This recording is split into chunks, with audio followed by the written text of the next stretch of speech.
Good morning.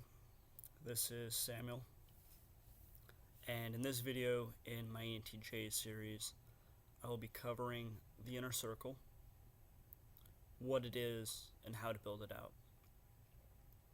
To start with, any individual can, in my estimation, should form an inner circle. I think whether we're conscious of it or not, this is something hypercritical to the success and development of an ENTJ. Part of the maturation process, if you will. The inner circle is, from what I've found, to be made up of a group of individuals, a handful, maybe 2 to 5, maybe it'll get into the group of about 3 to 7. I think 7 is a bit much, though. It's highly likely that those extra few individuals are people that you're bringing into the inner circle to replace someone else, whether they be moving away from you, passing due to old age or illness or whatnot. The inner circle, the individuals within an inner circle, are the people that you can have those types of conversations with. They're the people that, when you're having that gut-wrenching sensation consistently about some matter, and it's highly sensitive, you don't want just anyone to know about it, these are the people you bring it to. Ideally, your spouse is one of these individuals. If you're afraid that you're being cheated on, this is that friend, if you will, who you bring it up to and you ask them for advice. If the business you're working on is, you're facing some struggles in doing that, the grind is wearing on you, it's not easy doing something like that. These are the individuals that you openly talk with about the stuff that really bothers you. What kind of things keep you up at night? It's those late night conversations that happen in a car parking lot with no one else around.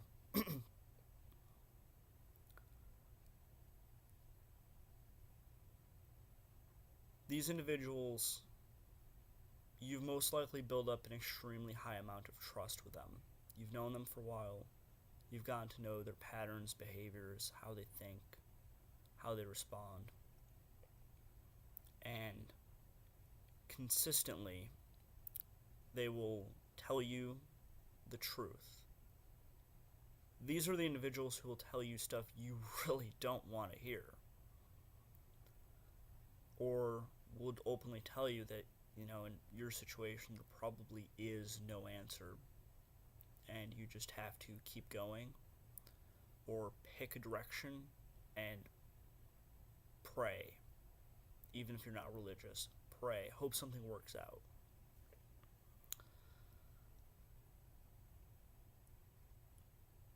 Now, as far as building up this group of individuals, first off, I want you to take a moment now. Pause the video, okay? Take a moment and think of anyone that may already be in your inner circle. Grab a pad and pen.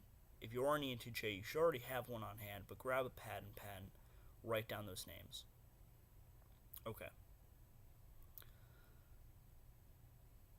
So you should have built up a high amount of trust with them. I recommend my video, Building Relationships with ENTJs. Effectively, over time, they have never betrayed you. They either never would unless it was absolutely necessary, or you understand exactly the conditions on which they would betray you in some fashion. Maybe it wouldn't even be a real betrayal. They would have a legitimate justification for doing so, i.e., perhaps you did something to grossly offend them, or something that they really care about is in jeopardy.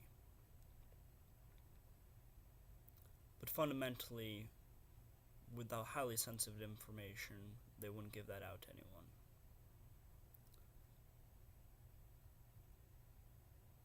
You also want to be on the lookout for people who will tell you honestly what they think, but also have the capability to, how should I put it?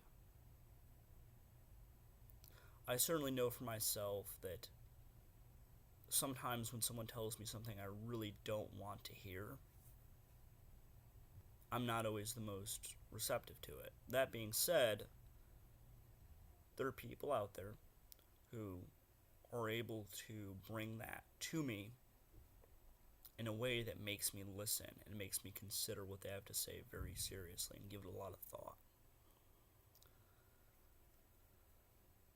So as you look out at your social landscape, now for you ENTJ, you can even reference this in my previous videos, you probably have the capability of looking at people akin to tools or assets to be deployed. They have skills and capabilities that could be put to work towards some goal that you have or that you provide them with that aligns with their motivations and their pre-existing goals if they have any. For the purpose of the inner circle, it's a little bit more tricky than that. Because here, your goal at the end of the day should be to build a group of advisors, not to advise you on matters of business or matters of professional conduct, pursuits, personal development, finance, investing. No, I take that back. These individuals are specifically those people who you want to assist you in developing as one, a person, which will help you in other areas of your life, but also if you stray from the path of being a benevolent dictator and you start to do conduct that you wouldn't normally have done, these are the people that will stand up to you. I think that there are a few different areas in which you could identify in your life, and it may be different from individual to individual, but if you identify a few areas in your life in which you struggle, my recommendation is that you identify a few individuals to have in your inner circle that align with this. Such as, if you struggle with intimate relationships, identifying someone other than your spouse who can give you advice on that matter. This may come in the most unlikely of forms. Keep your eyes out. Don't be too quick to dismiss an individual.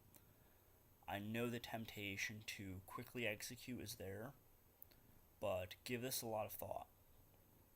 This is one of those macro decisions that if you fuck up with building your inner circle, bringing people into it, it can do a lot of damage to your life, to your psyche. I think a few other areas in which ENTJs in particular, I know for myself, in which having this inner circle